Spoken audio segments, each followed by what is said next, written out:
serve you and our community.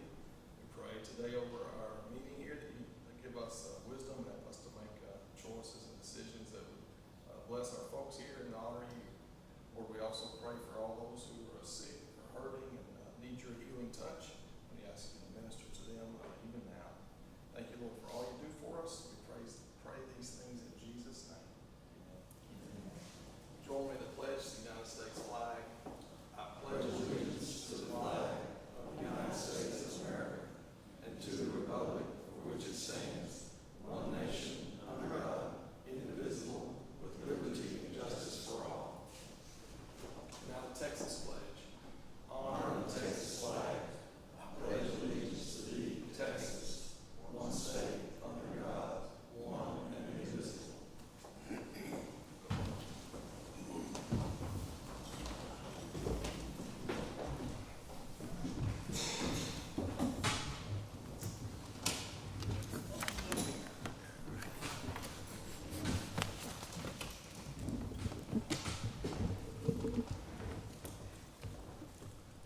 Do we have any announcements today? We do have one public comment form. We'll save that till item E1. We have a quorum present today in voting. Precinct 1 is Commissioner Hatfield. Precinct 2, Commissioner Timmons. Sims presiding. Precinct 3 is Commissioner Coos. Precinct 4 is Commissioner DeMar. Call our Commissioners Court meeting to order. It's 9:02 a.m. here on the first day of July 2025 here at the historic courthouse in Marshall, Texas. I'm going to get us a little out of order today.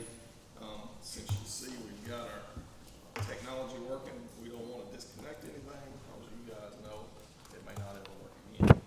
So while it's working, we'll go ahead and move to our last, I think it's our last item. This is number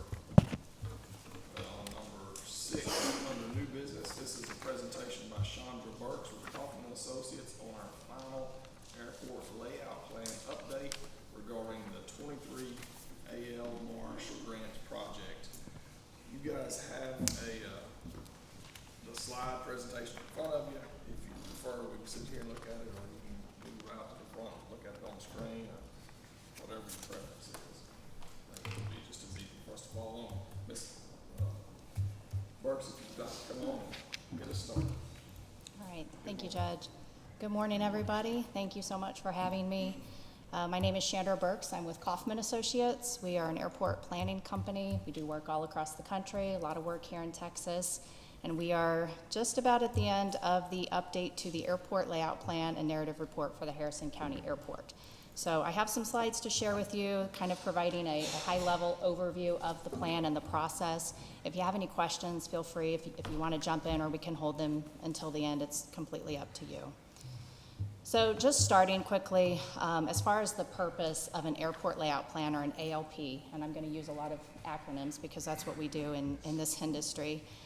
This is a long-range study, so we're looking out over the next 20 years to consider the airside and the landside needs at the airport to ensure that those meet FAA design standards and the projected demand in terms of based aircraft and operations at the airport.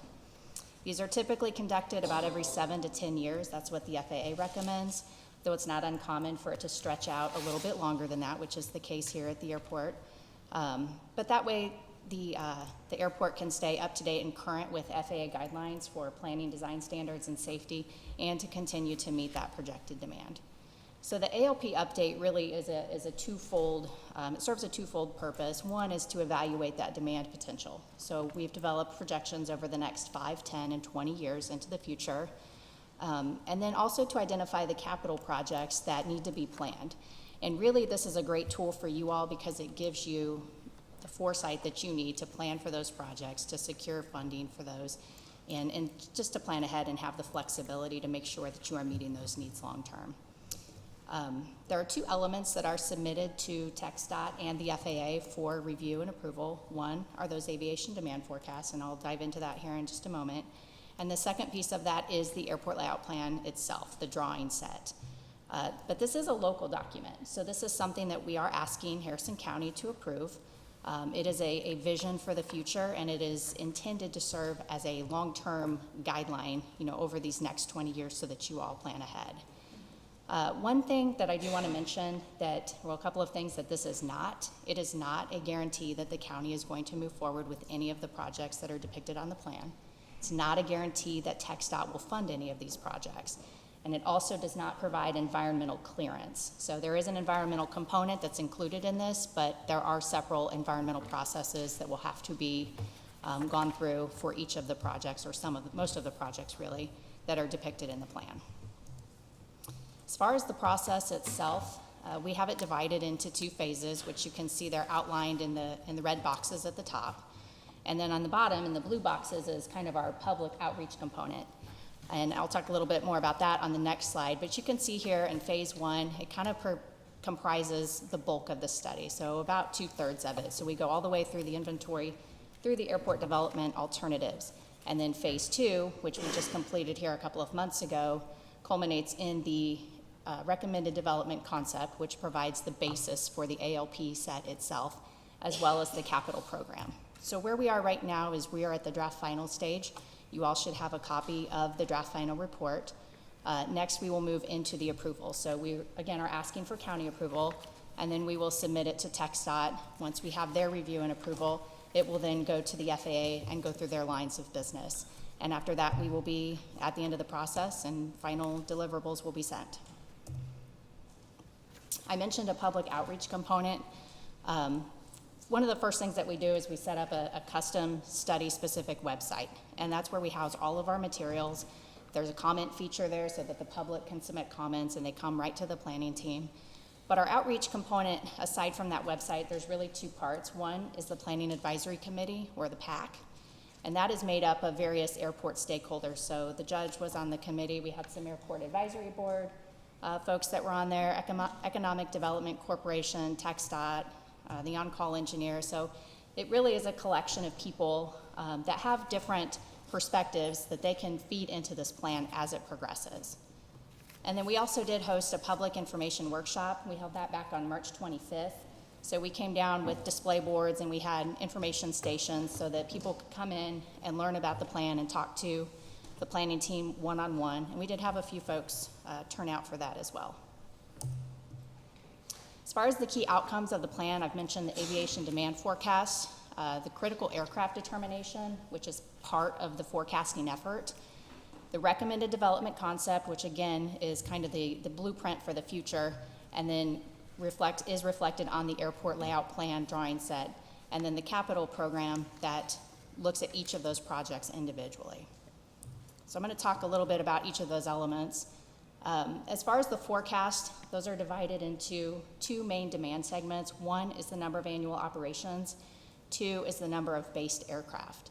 So we are projecting growth in both of those categories, and that's in line with what the FAA is projecting to occur on a national level, and also what we're seeing here in this region as well. I would draw your attention to the based aircraft. We have it broken out by aircraft type. So when these forecasts were developed, there are 8 jets based at the airport. So these are small to mid-size corporate jets, and that's not insignificant for a general aviation airport of this size. So we are showing growth in that category, as well as in the turboprops and helicopters, and that is also what the FAA is predicting or estimating to occur within the national fleet mix over time. So the airplanes based at the airport will still be comprised mainly of piston-powered aircraft, but you are probably going to see growth in some of those turbine aircraft. As far as the critical aircraft determination, this is a really important piece of the forecasting process. This is what sets the design standards to be met at the airport now and in the future. So your critical aircraft is the most physically demanding aircraft that is operating on the airport at least 500 times per year. That is the FAA's magic numbers, 500, for determining the critical aircraft and the standards that must be met. So they have a database that we are able to access that gives us a pretty good idea of what is going on in terms of activity at the airport, because there's no towers, so there's not information that is readily available to us on individualized operations. But what it is showing, that data is showing, is that right now on the primary runway, 1533, The runway design code is a B2, and that is represented by the Citation C2 aircraft. So that is a smaller business jet, and that is what we are calling to be the critical aircraft right now. In the future, for the primary runway, we are anticipating larger, faster aircraft operating more frequently at the airport and elevating that design standard to C2. So there are some notable changes that come along with that, and I have some graphics that I can show you that are included in here to show you what some of those look like. As far as the crosswind runway 220, that generally serves smaller aircraft, and so we have that as a B1 runway in the existing condition as well as the ultimate condition. So this is the recommended development concept. We have kind of a two-phased approach that we've taken with this. This drawing right here that you're looking at is based on the existing B2 design standard for the primary runway. So what you're looking at is airside, so that's going to be your runways, your taxiways, your safety areas, things like that, your navigational aids. We are looking at airside projects only. Anything that's in red is proposed airfield pavement. We've also got some safety area issues that are being addressed here in terms of obstructions within the safety areas. That's mainly vegetation that we are recommending to be removed to protect those areas. There's some taxiway geometry changes, a couple of those as well that are depicted. And these are things that could be reasonably expected to be needed now, sometime between now and the next 5 years. This is the ultimate concept. So this is a future plan, and this is based, again, on that C2 ultimate design standard. So I'm going to say again, you have to have 500 operations to become a C2 airport. 500 operations by a C2 aircraft to then be elevated into that higher design standard. There's some noticeable changes that come with moving to that C2. Mainly it is in the size of the safety areas. So what we're showing here is a potential for a 1,000-foot runway extension, 998 feet, which would bring the ultimate runway length to 6,000 feet. The runway width for the primary runway would remain at 100, which meets that design standard for C2. We are showing, in terms of landside development, we're showing a build-out of the terminal area, as well as 2 new proposed hangar development areas on both the east and west sides of the primary runway. There are some safety area issues I mentioned before with C2. Those safety area dimensions increase in size. They do extend beyond airport property. So what you see in the pink shading on there is property that is proposed to be acquired and or protected via a navigation easement. So if and when that C2 design standard is met, that is when those considerations would have to be made, and you would then be working alongside the City of Marshall to implement some of those changes. The capital program is all of these projects individualized and divided into phases. So what you see in this short-term section here is projects over the next 5 years. And these are projects that are mainly safety related because that's what's going to take priority in TxDOT's eyes. So we're talking safety area protection, removal of obstructions, I mentioned vegetation, improved navigational aids. I know there's a project right now with the PAPIs out at the airport, potentially being upgraded or replaced, and then some taxiway modifications as well. So in total, that the short-term component of this is about $11.6 million. The majority of that is eligible for funding assistance, so the county share of that would be about $1.1 million if all of these projects were moved forward. For the ultimate time period, which is any point beyond the next 5 years, we're looking at some more significant projects. This would include the runway extension, which would have to be justified if that were to be pursued. There would be additional studies that would be necessary for that. We're looking at terminal building improvements and some other things. So total capital improvement program is about $46.7 million. About $6.5 million of that would be considered for a local match. One thing I do want to mention about this overall capital program, this is a point-in-time analysis. These projects will shift around every year. The county meets with TxDOT and their engineer to prioritize projects. So this very much will change over the course of the next several years, as well as the total dollar amounts. As far as funding sources, there are a few that are available. The big one is the AIP entitlement funds. It stands for Airport Improvement Program. So the airport gets $150,000 per year, and you can combine up to 4 years for a total of $600,000. These are funds that general aviation airports get. They're administered by TxDOT because Texas is a block grant state, but they are federal dollars. There's also the IIJA, the Infrastructure Investment and Jobs Act program, which was a 5-year program that we are now coming to the end of, which allocated funds for airports in the system all across the country. So Harrison County had about $1.6 million that has been allocated to it for various projects. There's also discretionary funds. These are a little harder to come by because you're competing with every airport in the system. So that's not something that we see a lot of at general aviation airports, but it is a funding source that is available to you. Just know that it is a competitive process. At the state level, TxDOT administers the RAMP program, which is for maintenance projects, and that's up to $100,000 per year. And then as far as local funding sources, there's different ways that you can generate funds on the airport through, aviation fuel, leaseholds, or other on-airport revenues, or there's bonding that is an option as well. Okay, as far as the next steps of this plan, we are requesting approval of the plan from the Commissioner's Court. Once we have that, the plan will be submitted to TxDOT Aviation. They will review and approve it. Once we have their review and approval complete, then the airport layout plan drawing set will be submitted to the FAA to move through their lines of business so that they can then approve it. And then following that, I mentioned the final deliverables. You'll get printed copies, digital copies, CAD files of the ALP set, and then you can execute the plan through your annual budget. That's all I have. Any questions? Any questions for Ms. Burks? I know we got our airport advisory committee back there. Any comments, questions from you guys? Chandra and the team did an excellent job putting this together. And we're needing to grow the airport to stay up with, improve actually the county and Marshall as well. And so we started with the airport layout plan, and we think we've got a good team here with the advisory board. Daniel offers a huge amount of experience. And working with the county judge and the commissioner's court has, had played a huge role in making this happen. Thank you.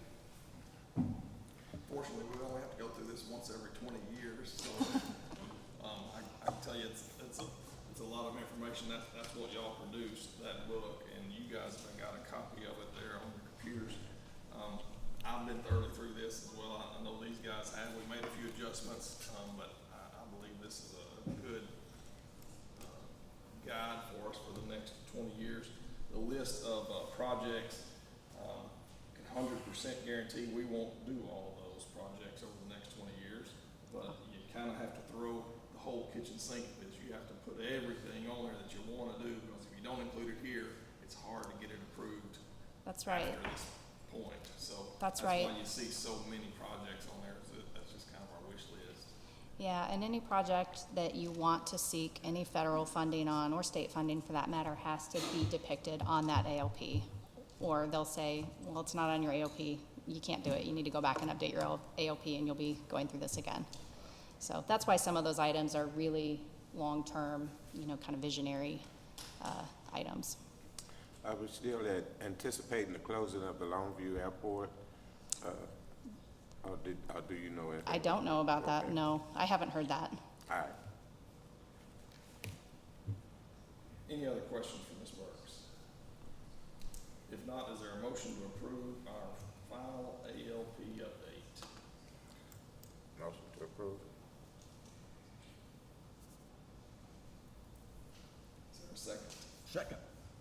A motion by Commissioner Timmons, a second by Commissioner Hatfield. Any other questions or comments? If not, all in favor? Aye. Any opposed? Hearing none, our motion passes 5-0. Thank you, ma'am, and I appreciate you coming early and getting all that Oh, set thank up. you. for us. Thank you. Hold your applause, please. Yeah.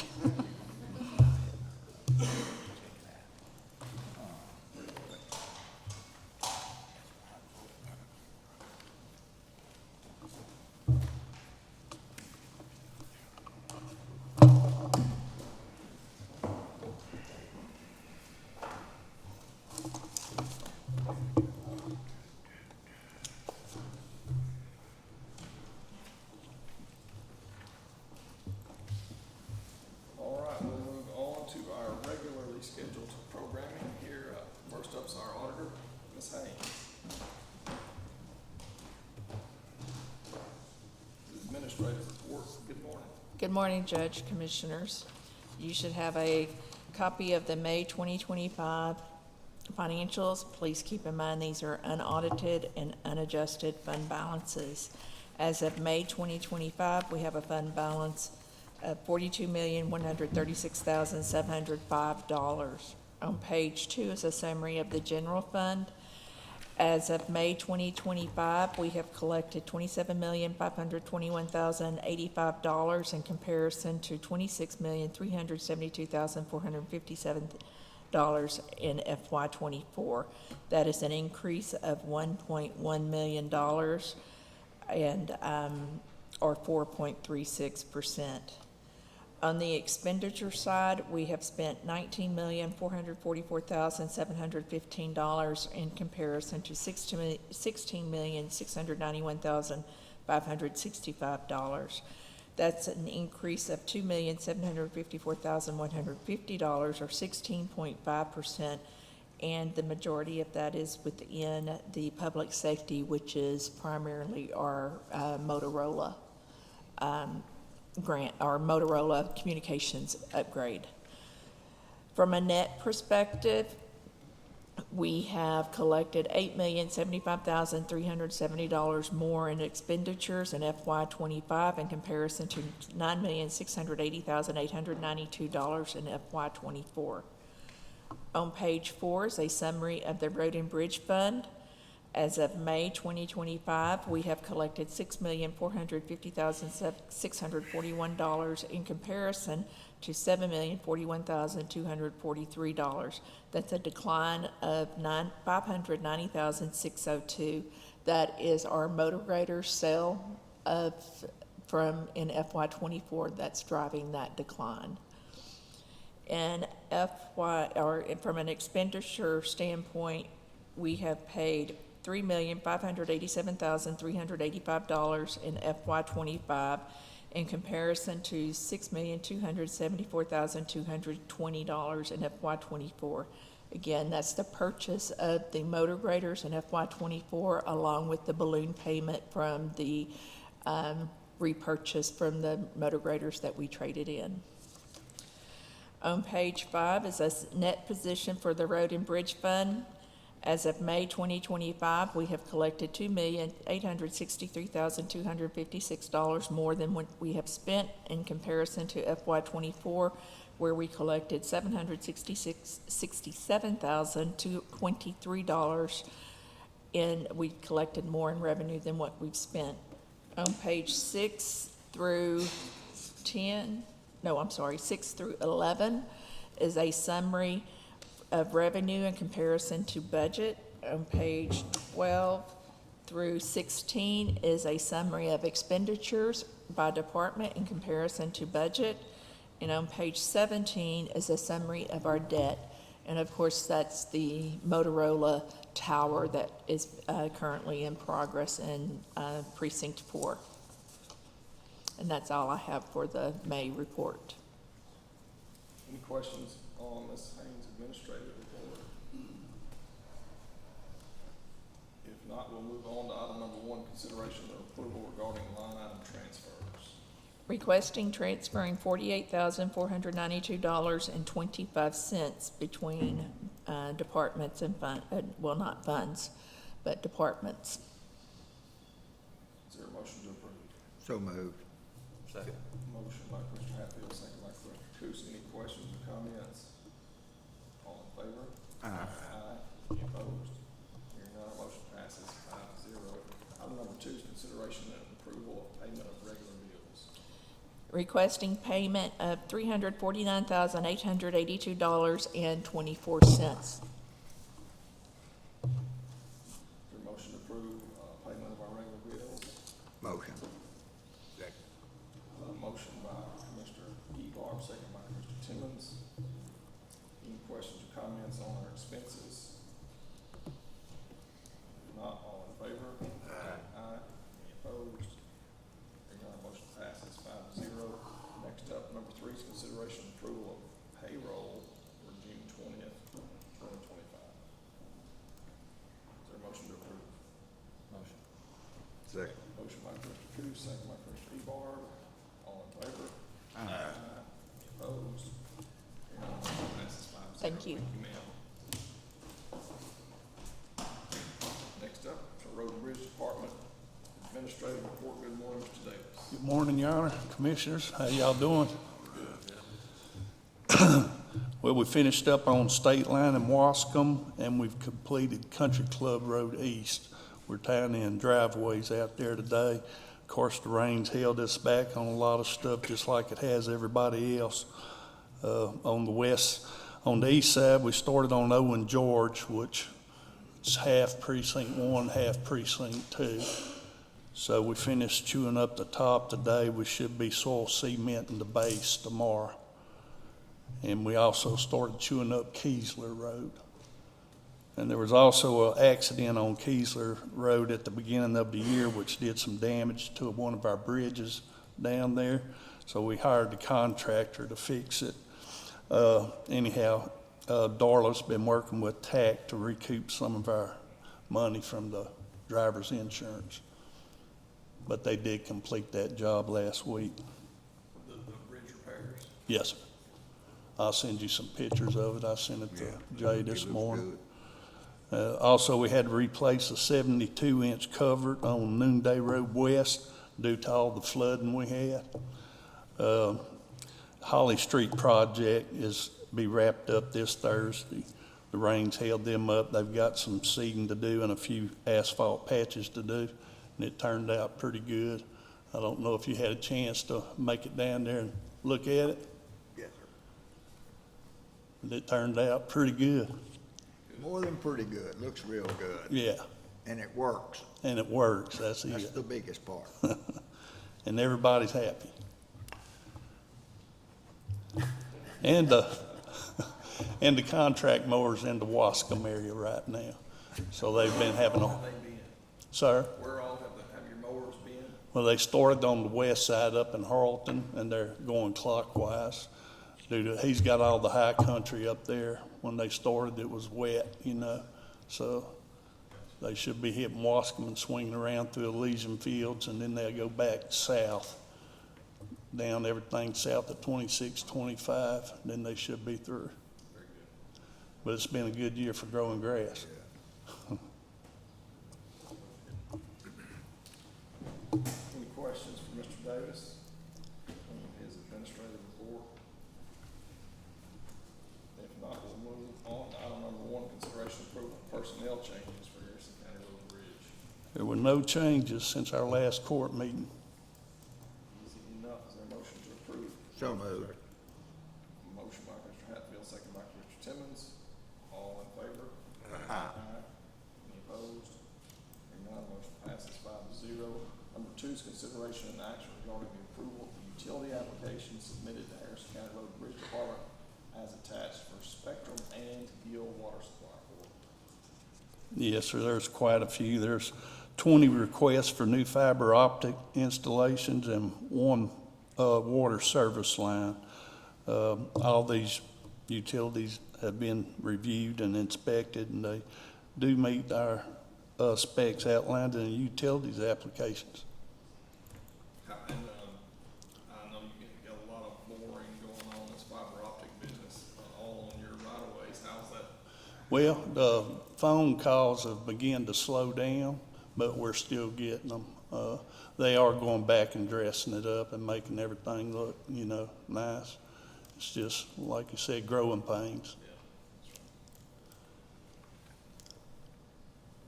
All right, this is on our utility applications. Is there a motion to approve? Motion. Second. Motion by Commissioner Coos, second by Commissioner Ebar. Any other questions or comments? All in favor? Aye. Aye. Any opposed? None. Motion passes 5-0. Thank you, sir. All right, well, I have one more thing. We got a super complicated situation. It's, down on Country Club Road East. Mr. Brumall, you know, he's doing that, he's wanting to get a private road number. We've been working, it's never been platted. It don't show roads or nothing like that. So we've been it's in the Longview ETJ. We've been working with the city of Longview and ECCOG on it. So, it's one of those things that we're gonna have to have some legal help on. So you're talking about that's item number 4 where we'll be looking to hire Yes, an sir. attorney. And we'll get to that in our new business, but, you're exactly right. That's been a mess. They should have gotten a subdivision plat approved from the Yes, sir. beginning. It's, gotten a little Little complicated. much complicated. Very good. All We'll right, come back to that here in a little bit. Thank you, sir. thank you. Next up from our sheriff's department, administrative report. Morning, Sheriff. Good morning, Judge. Are you Commissioner? All right.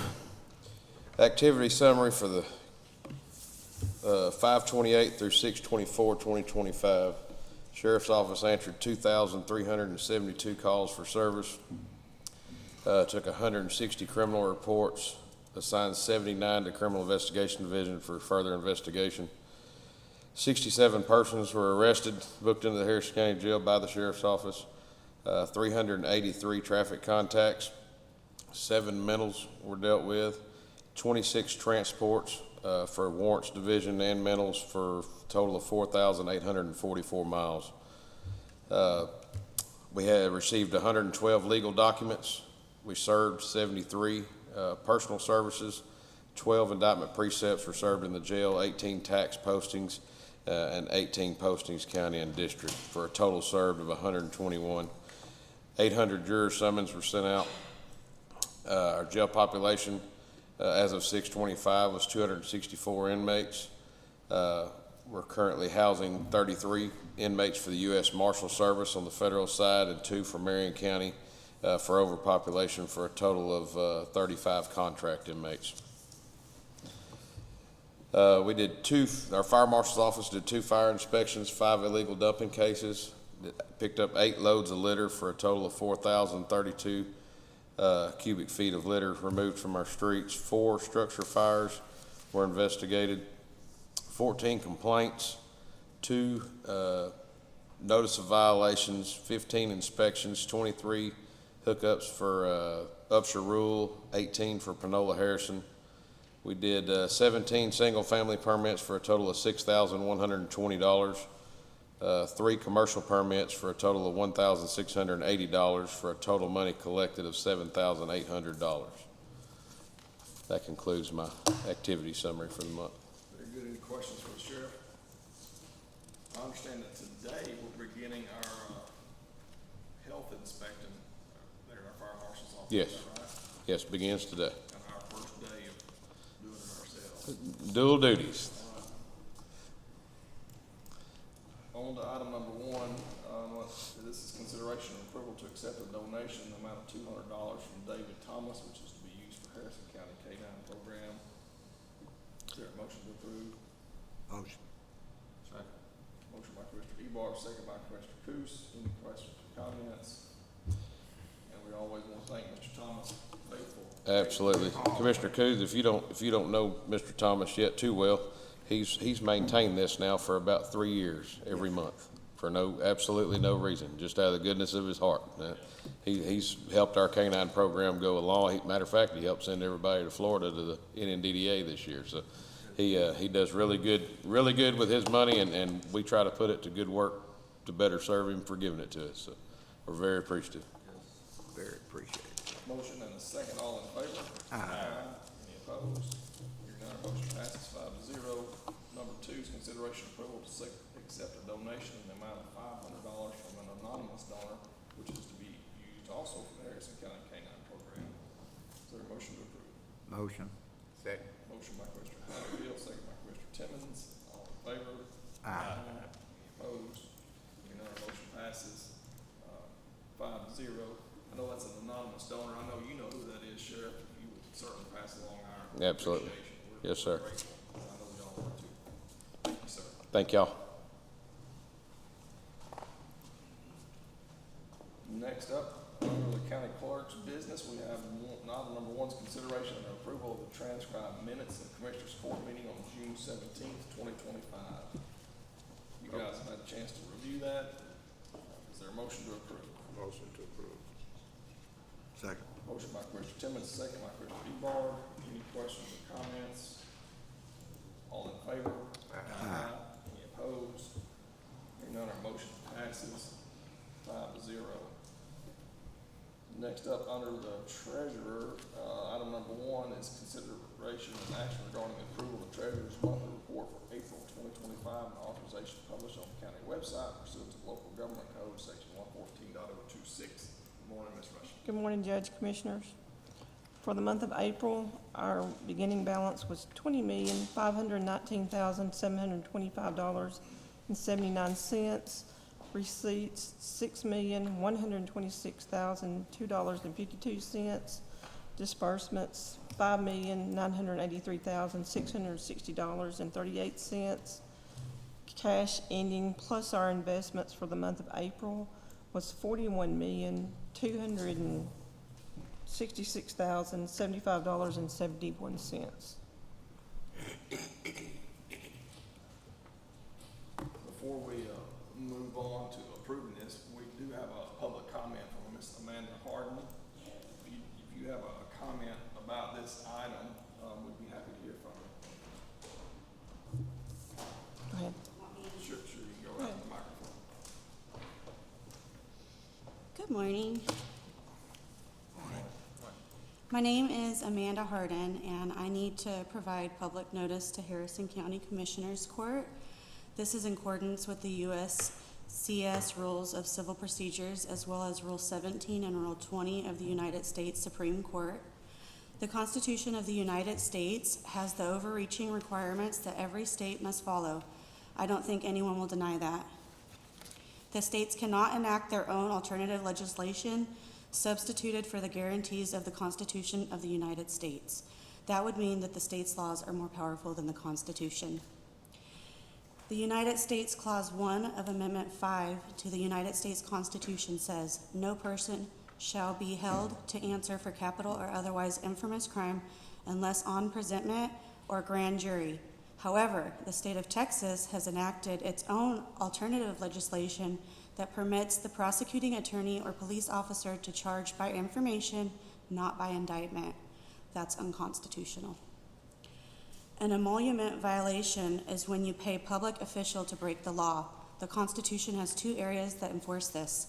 One is Article 1, Section 10, where it says, "No state shall create any law that shall impair the obligation of contracts."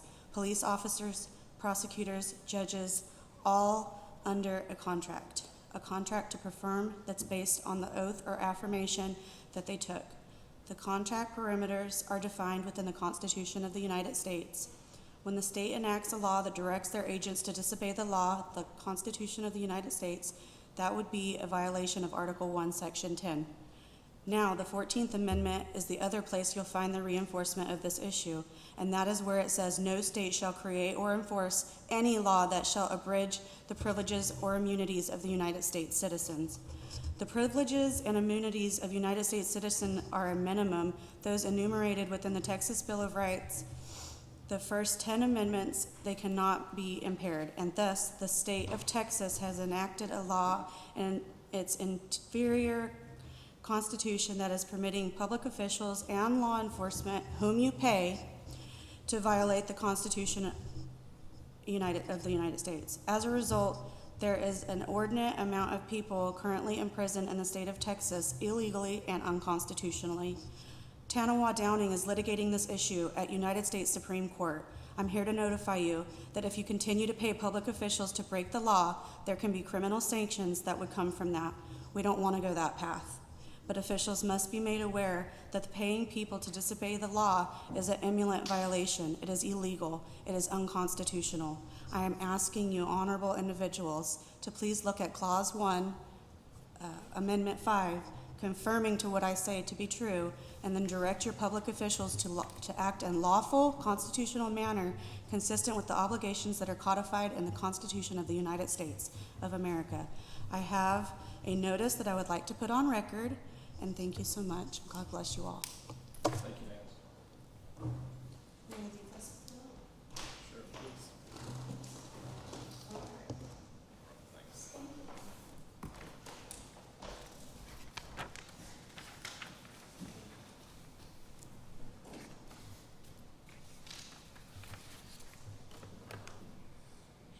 All right, we are still on our treasurer's monthly report for April 2025.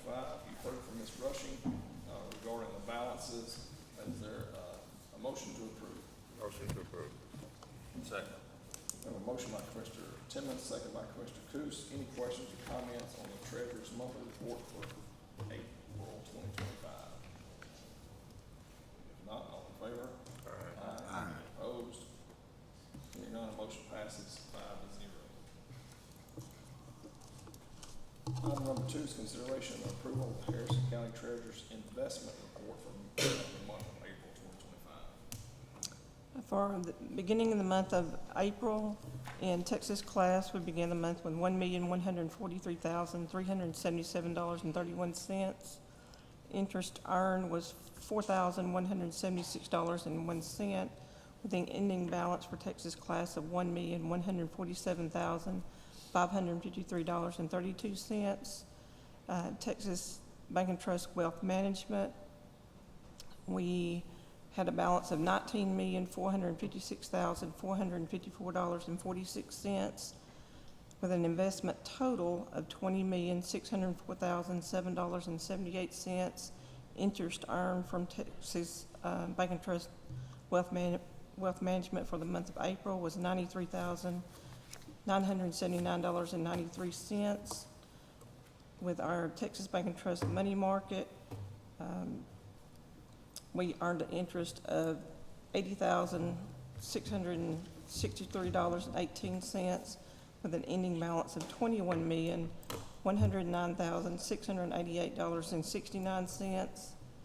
In Texas Bank and Trust main account, we earned interest of $1,326.56.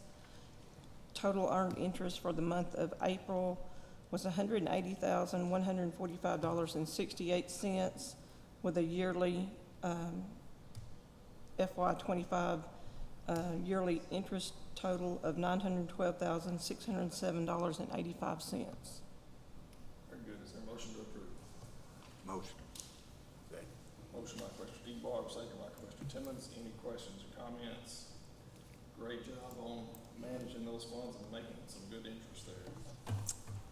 We have a motion and a second. All in favor? Aye. Any opposed? Hearing none, our motion passes 5-0. Thank you, ma'am. Thank you, sir. Next up, under new business, item number 1 is consideration and approval to extend the appointment term for Mr. Randy LaFall, a Community Health Corps Board of Trustee member, to serve for an additional 2-year term starting September 1st, 2025 through August 31, 2027. Is there a motion to approve? I'd like to make that a motion. Second. Motion by Commissioner Hatfield, second by Commissioner Ebar. Any questions or comments? Sorry, Mr. LaFall wasn't here today. He's been a faithful member. Yes, sir. Even serving as chairman for that board and active and involved, and certainly we appreciate his service. We have a motion and a second. All in favor? Aye. Any opposed? Hearing none, our motion passes 5-0. Number 2, this is consideration and approval of the lease and services agreement between Harrison County Juvenile Services and satellite tracking of people for a term of 36 months for the use of GPS devices. It's called Blue Tag at a price of $7 per day per unit, and alcohol monitoring, which is called Sober Track, for a price of $8.50 per day per unit. Is there a motion to approve? Motion. Second. Motion by Commissioner Timmons, second by Commissioner Coos. Any questions or comments? and this is used out at our Willoughby Juvenile Center to monitor our juveniles. A motion and a second, all in favor? Aye. Any opposed? Hearing none, our motion passes 5-0. Item number 3 is consideration and approval of the agreement between Harrison County Juvenile Board and Lacey K. Turner to authorize Lacey K. Turner to provide medical assessments for residents of Willoughby with the term commencing June 30th, 2025 and ending August 31, 2025, to be automatically renewed for 1-year terms commencing September 1 and ending August 31 unless notification of either party at least 30 days prior to expiration date to not renew the agreement. Is there a motion to approve? Motion. Second. We have a motion by Commissioner Timmons, second by Commissioner Hatfield. Ms. Turner is a registered nurse and will be providing these services to our juveniles, mainly so we don't have to pick up a juvenile and take them somewhere. She can actually do that either in-house or over the phone. So this will save us some time and money as well. A motion and a second, all in favor? Aye. Aye. Any opposed? Hearing none, motion passes 5-0. Number 4, this is consideration and discussion regarding the approval of possible action to retain the law firm of Allison Bass McGee LLP for assistance with the county 911 addressing issue and authorize the county judge to execute said retainer. This is Warden Lieutenant Mays. Morning. This is what Mr. Davis. This goes back to Luke's problem. Yep, on the Broomall property. I had to look up a word a little while ago. Y'all have heard me refer to our radio system upgrade as a room full of octopuses. The plural of octopus is either octopi, octopuses, or octopodes, you pick. But what we've got here is another group of octopi in the room, and one of them's only got 7 arms, so not everybody's shaking hands. It involves Mr. Broomall, who is the developer over there in Eastern Longview. It involves an ETJ, which is created by the city of Longview. It involves the landowners who consequently, subsequently bought tract from Mr. Broomall that are needing 911 addresses, but it neither fits the ETJ's rules nor does it fit ours. So, based on some good advice from Lisa, we want to enter into this retainer with Mr. Allison and his group. They're professionals in this exact area, and apparently we've used them successfully in the past. And when I called to talk to him about it, he said, we shouldn't feel rained on. There is a rash of this exact example going on all over Texas. He said, he said, there is an answer to it. He said, we just got to work the details out on yours and get her done. So that's what we're hoping to do. Very good. So just a quick little summary of what Mr. Broomall's done. He had initially was selling lots over 10 acres. Over 5. Over 5 acres. Yeah. And then he inadvertently switched to selling smaller lots, which requires him to do a subdivision plat, but he never did it. Correct. So we have an unauthorized subdivision, basically is what this is, and we're trying to resolve it between us, Mr. Broomall, the homeowners, Right. and the city of Longview. Right. And it's how long has this been going on now? It's a couple, quite a while with no resolution. So, Very good. I know that those landowners, homeowners will appreciate getting some. well, I've got 2 of them that buzz me pretty regularly because they bought these tracts with the intention of building a home on them, which one of them is ready to go to contract right now, but they can't because they can't put a legal address on their contract. So they're in a kind of pickle. Very good. Is there a motion to approve entering into this retainer for Allison Bass and McGee? Motion. Second. We have a motion by Commissioner Timmons, a second by Commissioner Ebarb. Any questions or comments? Let me ask a question. Yes, sir. If Allison Bass is gonna represent, I'm assuming, the county in this situation, so we as the county are gonna have to pay their fees, can these then in return be charged back to the person that's selling the lots? I just have a problem with us having to pay for legal representation. I agree with that When somebody 100%. has violated our county policy as far as what they can do and can't do without having a subdivision documented and approved. So now we have to sit here and spend taxpayer money to represent a handful of the people that were suckered into buying lots that were unofficial, can't get addresses or whatever. I just have a problem with it. So I mean, is there a legal way for us, once this is dissolved or corrected, to charge back the fees that we have to spend? I don't know the answer to that, but I mean, that's certainly something we can look into. Well, But let me finish. What our main concern is, and why I'm anxious to get this done, is if we don't do this and get an answer to this, what's gonna happen is we're gonna wind up like Russ County, and something's gonna happen on one of these landowners, and they're gonna need some emergency services, and they're not gonna be able to be found, and Harrison County's gonna be standing there with their britches down, and we'll wind up in a lawsuit. So I'm anxious for us to get a resolution to this one way or another, even though it's not our fault. I think we need to take the bull by the horns and get a resolution to it before something happens. Well, I don't have a problem us taking care of the situation, but I have a problem with us having to spend Oh, so county money to correct a mistake that was made by an individual that's not abiding by what the policy is I agree with for that. what he done. Let me ask you a question doesn't our new 911 system pinpoint within a foot or two on a cell phone call or landline? So even though there's not a legal address or 911 address for a particular lot that's over there, if in the event something happened and somebody calls 911 from their cell phone, does it not pinpoint that call location?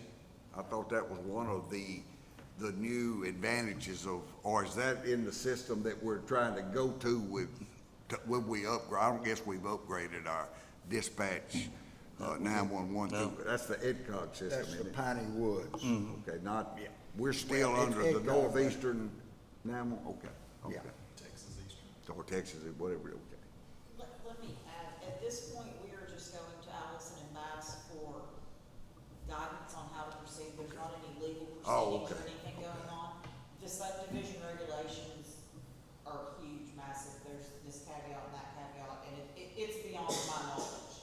Then you throw in the ETJ, then you throw in, it's just, I don't know where to go with it. from What here. direction? You The either have- simplest way would be for him to plat it out and do it right, and then all this Would be, Well, and we want to encourage that, and certainly if he's violated our subdivision rules, which he has, he should be subject to some kind of fine. Well, and that's I where think it's in it- complicated, because it's in the city of Longview's ETJ.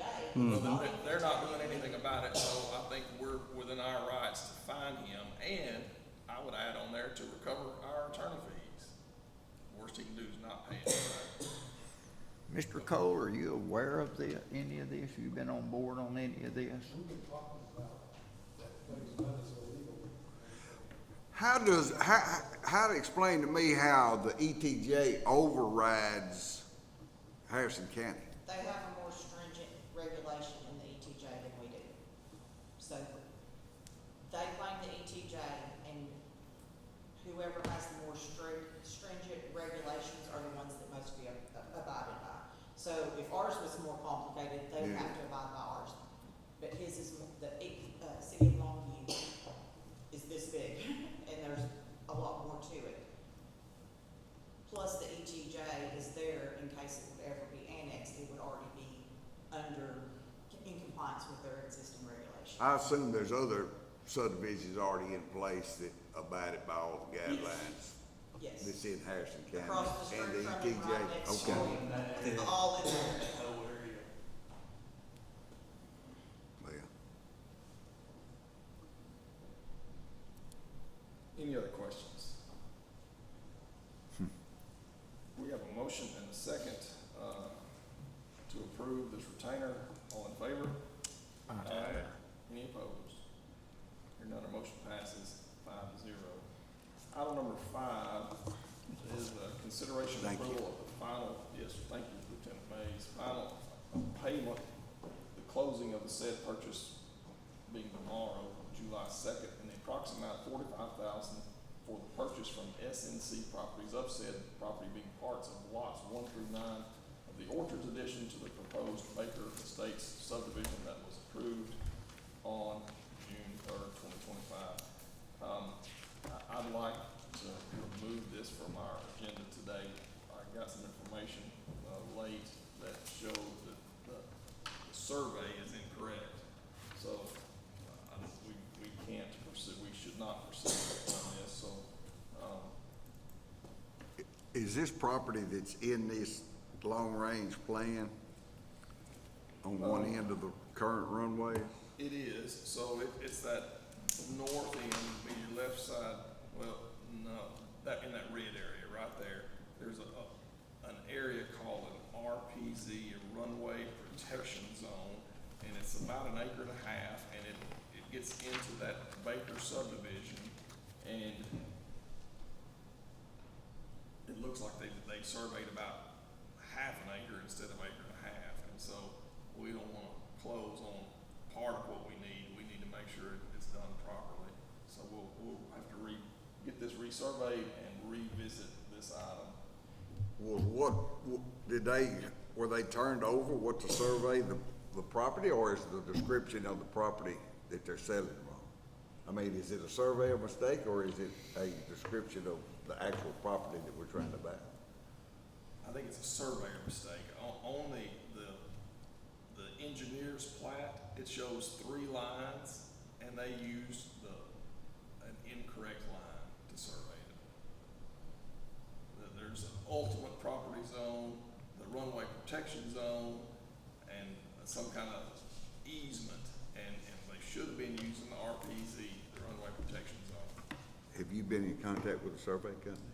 No, Are we paying for the survey or the seller said? seller. Okay. Sorry about that, but we'll revisit that, item later. We've already, been on item number 6, that was a presentation by Ms. Burks, and this will bring us to our executive session. We'll take a little break. It is 9:58, we'll resume here in about 10 minutes, and we'll be in executive